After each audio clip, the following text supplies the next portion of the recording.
You're watching Jazz Night in America. I'm Audie Cornish, filling in for your regular host, Christian McBride, because this week we're featuring him. Christian brought some of his music back to his hometown, Philadelphia. The piece is called The Movement Revisited. It's written around the words of civil rights icons Rosa Parks, Malcolm X, Muhammad Ali, Martin Luther King Jr., and President Barack Obama. There's a big band, orators, and a gospel choir led by JD Steele. It's a big production. We're actually listening to the overture right now. Now, this composition honors iconic heroes, but it's clear that Christian's music wouldn't have happened without his personal heroes, people like his grandmother. As a kid growing up in West Philly, my grandmother, rest her soul, Doris McBride, my mother and I used to tease her because she never threw anything away. I'm sure all of us have grandmas like that. So I grew up with old Jet and Ebony magazines from the 60s. And so my entire childhood was reading these old Jet and Ebony magazines and not realizing that I was giving myself a history lesson in the Black experience. And for what I used to laugh at, I now deeply thank my grandmother for never throwing those magazines away. Some of Christian's other heroes were out in the audience that night, and later we'll hear some of their stories from the civil rights era. But first, let's jump to the music. Here's Movement 1, inspired by Rosa Parks. Her words are voiced by poet and activist Sonia Sanchez.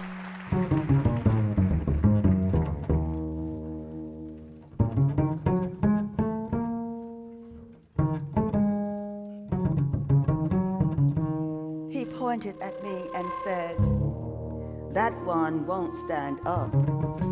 The two policemen came near me and only one spoke to me. He asked me if the driver had asked me to stand up. I said yes. He asked me why I did not stand up. I told him I didn't think I should have to stand up. So I asked him, why? Why do you push us around? And he told me, I don't know, but the law is the law and you are under arrest. We, as a race of people, should learn to work more closely together. During the Montgomery bus boycott, we came together and remained unified for 381 days. It has never been done again. The Montgomery boycott became the model for human rights throughout the world. We must learn from the past. We must learn from the past. The gains we made came about because blacks realized that it takes cooperation and determination to make progress in their struggle towards equality. Human dignity must be respected at all times. I would have compromised my dignity if I had buckled one more time to the white establishment and relinquished my seat. The mistreatment would have continued. I would have also compromised my dignity if I had resisted violently. I say not standing up on that bus was a matter of self-respect. Every day of my life, I have wanted just to be treated with respect. I had expected and hoped that others would feel the same, but because of my race, I was denied that respect. And in many ways, that still happens among us today.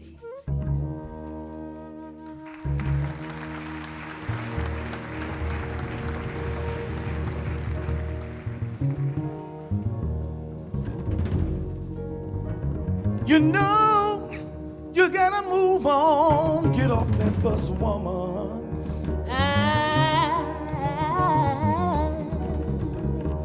I'm so tired.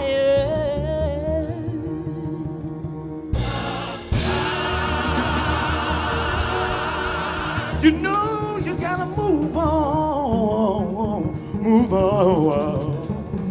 Did you hear what I said?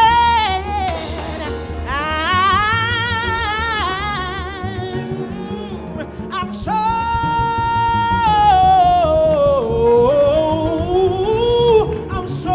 tired.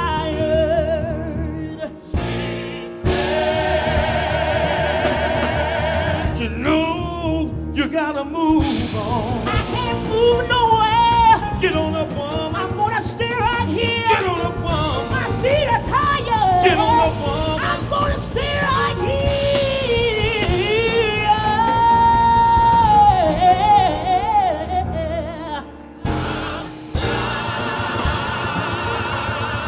Get on up, woman. You can't make me move. Get on up, woman. I'm tired. Get on up, woman. Stay right here. Yes, I am. Yes, I am.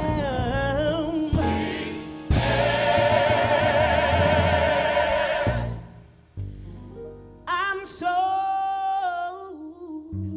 tired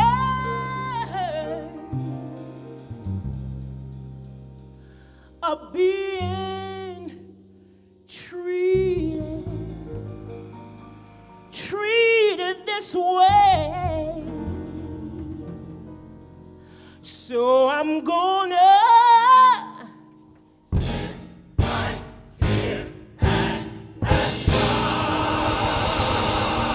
get on.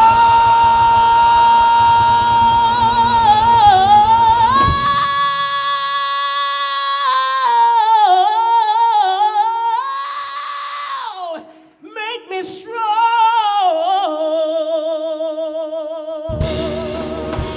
Yeah.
That was Sister Rosa.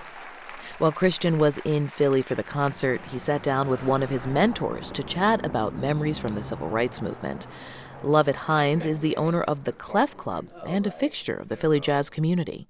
Do you remember when Martin Luther King was assassinated? Yeah, I sure do. Where were you? I was at the Blue Horizon doing a gig.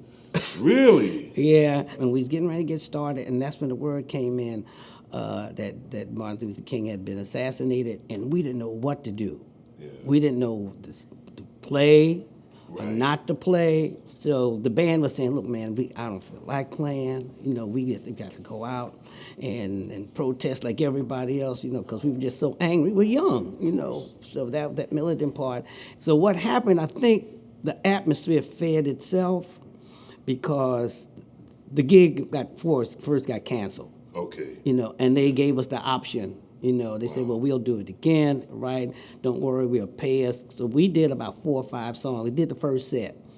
And that was it. But I always remember the Blue Horizon when that happened. And the most important thing, the picture that I still have in my memory of being in that room is just like caught in space or caught in time. How we looked at each other, how we felt more than anything else. But that's the experience I had during that period. Yeah. Uncle Love, it's always an honor to hang with you and talk with you. All right. And keep inspiring everybody like you do. Okay. You inspire me. Let's get back to Christian's music. This next section honors another civil rights giant, Malcolm X.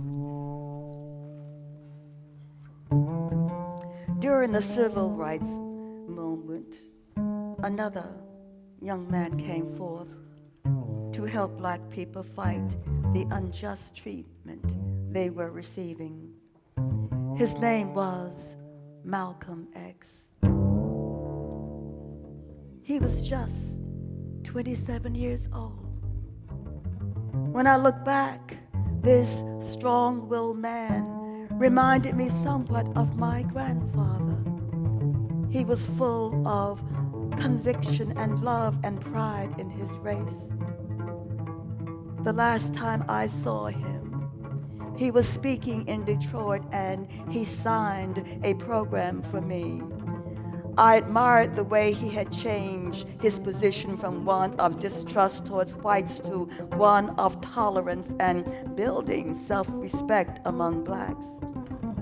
His ideas were different than what many of us heard publicly, but his strong conviction of self-determination and pride energized blacks in economic development.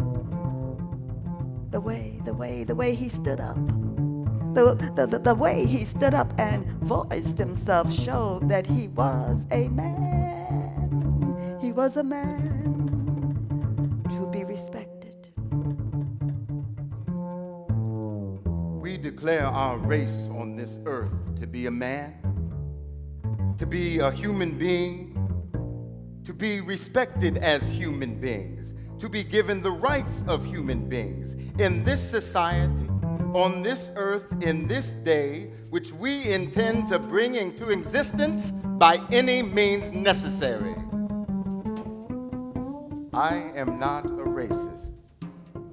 In the past, I permitted myself to be used to make sweeping indictments of all white people, the entire white race. And these generalizations have caused injuries to some whites who perhaps did not deserve to be hurt.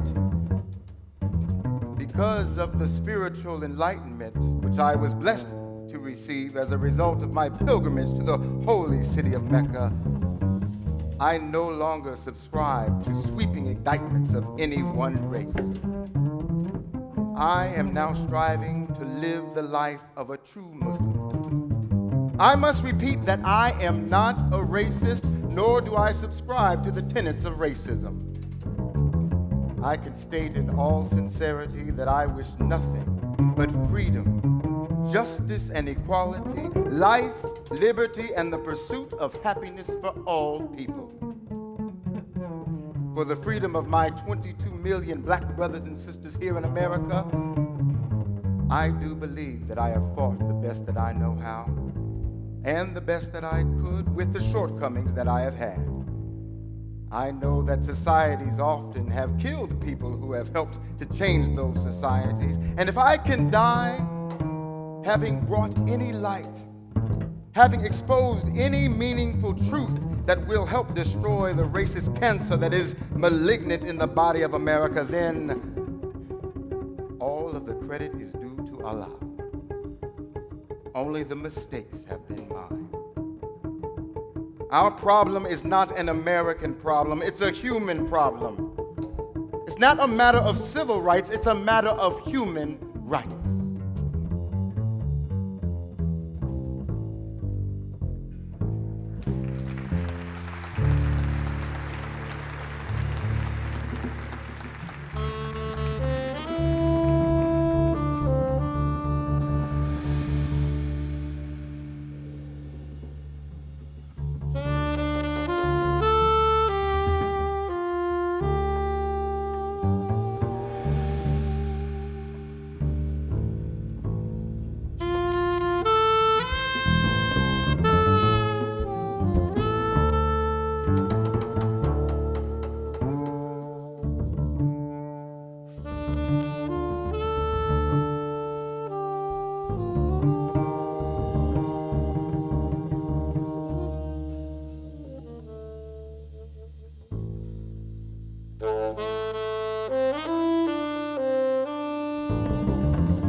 A spirit in darkness,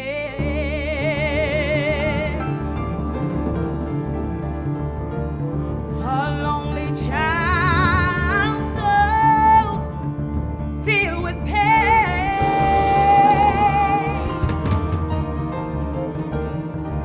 His skies were gray and perilous.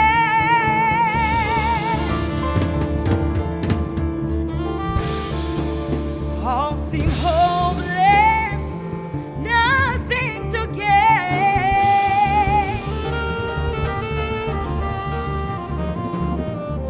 Soon lost was he along the way,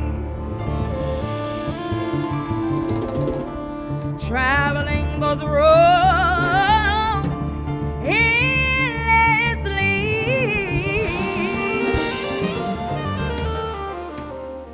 Then he saw the light that brings a bright new day.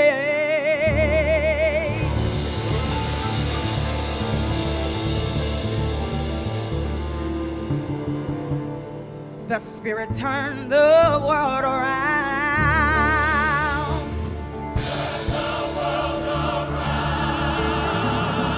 We've never heard such a sound.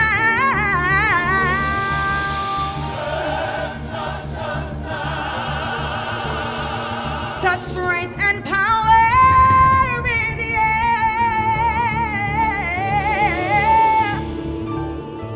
A voice to cover all despair.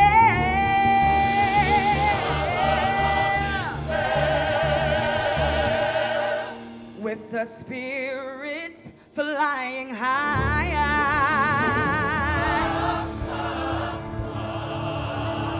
he would ask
That was the piece called Brother Malcolm.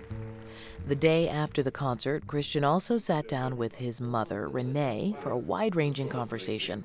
At one point, Christian told his mom about his first memory of experiencing racism.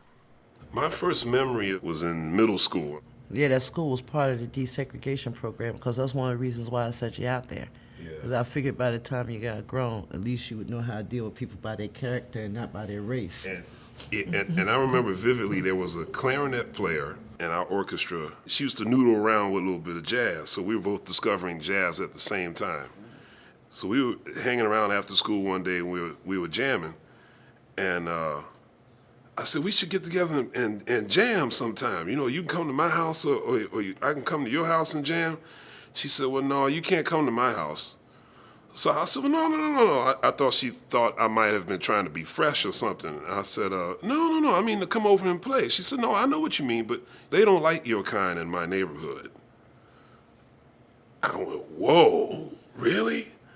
So, yeah, I was about 11 when that happened. I don't think I ever told you this. I'm glad you did. What are your earliest memories of experiencing racism? Believe it or not, it was in the early 1970s. I was outside of West Philadelphia in a community that had been predominantly wealthy white Americans. We were riding a bike out there and somebody threw an ashtray in my face and the people who were on the bicycle behind us.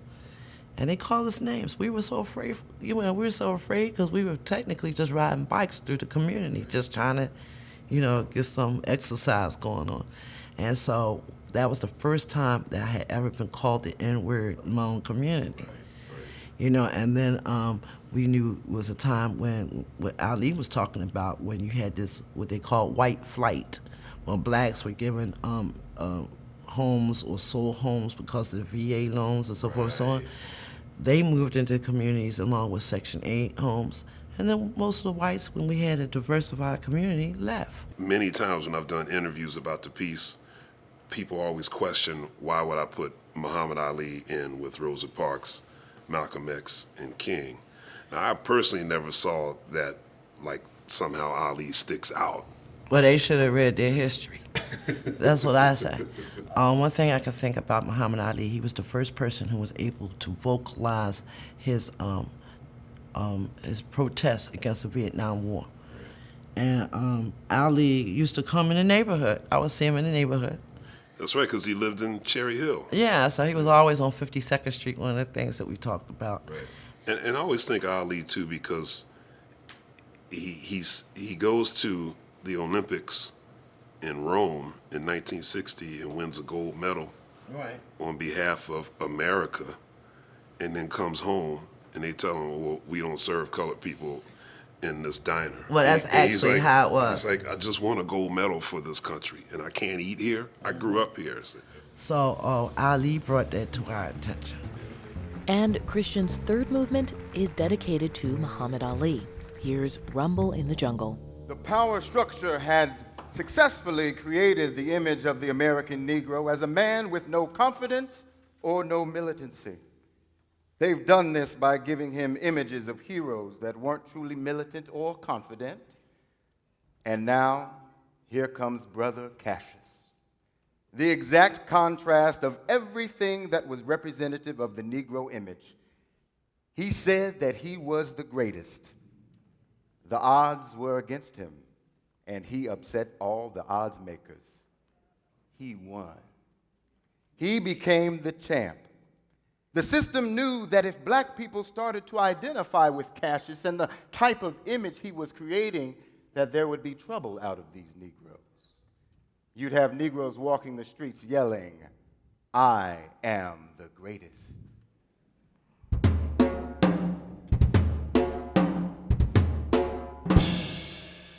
Cassius Clay was my slave name. I am no longer Clay. I have been bestowed with a beautiful new name, Muhammad Ali. From now on, you will call me Muhammad Ali.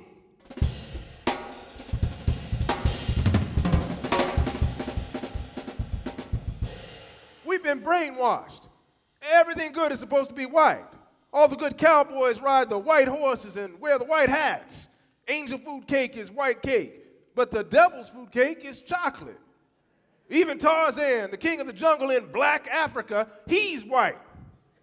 We look at Jesus and we see pictures of a white man with blonde hair and blue eyes. We look at all the angels. We see whites with blonde hair and blue eyes. Now, I'm sure if there's a heaven in the sky and colored folks go to heaven and they die, there must be some colored angels.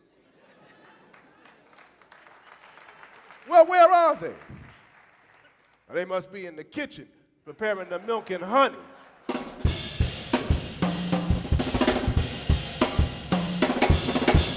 Now, everyone says, I don't have a chance. Everyone says, I have nothing but a prayer. But all I need is a prayer, because if that prayer reaches the right man, not only will George Foreman fall, but mountains will fall. If you think the world was shocked when Nixon resigned, wait till I kick Foreman's behind.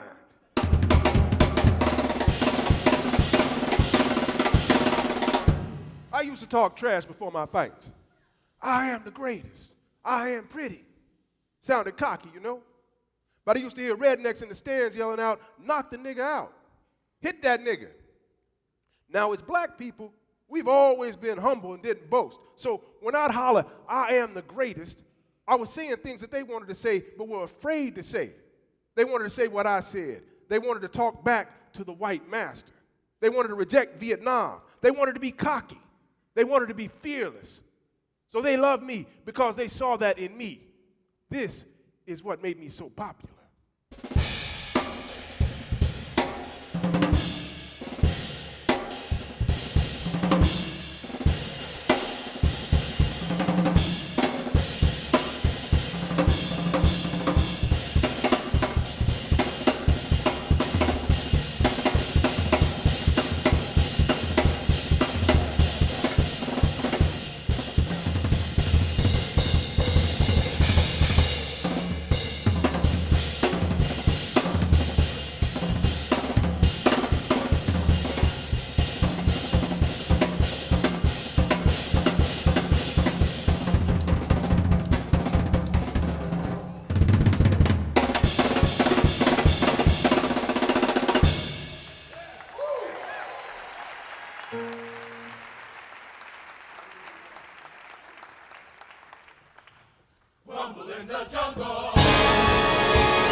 And that's our show. Next week, Christian will be off the stage and back in the hot seat.